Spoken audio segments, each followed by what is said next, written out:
Why did Donald Trump just fire a whole bunch of meteorologists? They just had mass layoffs over at the National Oceanic and Atmospheric Administration, NOAA. Well, let me explain. Two main reasons. One, there's a whole bunch of money to be made off of privatizing this kind of information. And two, because they upset him politically.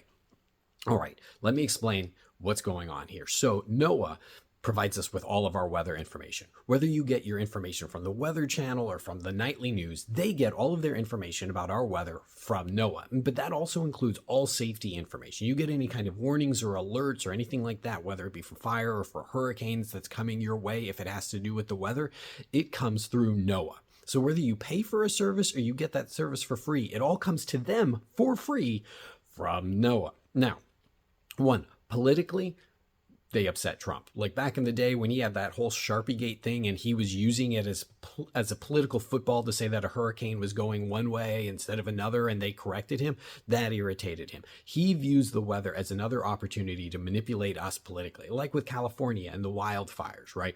Oh, well, it's really about Democrats and them not using water in the way that we think we should. Any scientist who conflicts with that, even though they're just doing their jobs as scientists, providing us information, is someone that needs to be removed. But two, and even scarier, companies like AccuWeather have been lobbying hard to turn this from a nonprofit organization to a for-profit organization. In other words, if you look at Project 2025, it was in there to remove NOAA. They wanted to get rid of it so that it could be privatized.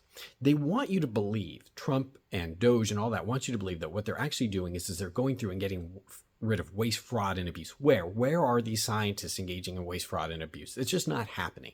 What it's really about is always one of two things. Either A, they're able to silence voices of people that they don't like by firing them, or B, part of the plan is there's a whole bunch of stuff through the federal government that's a lot cheaper for us than if it was privatized. We pay about $4 a year individually to be able to have this service that can help like save our lives. But think about it. Imagine if instead, if you wanted to find out if there was a hurricane path coming your way, you had to pay $20 to AccuWeather, which is exactly what you want to know where it's going to be. You want to know where the flood zone's going to be? Pay up, buddy. So they've been lobbying hard to get rid of NOAA so that instead it can be a privatized service. Step number one, you got the service. Step number two, people are like, well, this service is crappy now. People complain about it. Republicans like, well, look, the federal government is bad at doing everything. Step number three, it becomes privatized. And then they can make money off of you and squeeze every dime for your safety.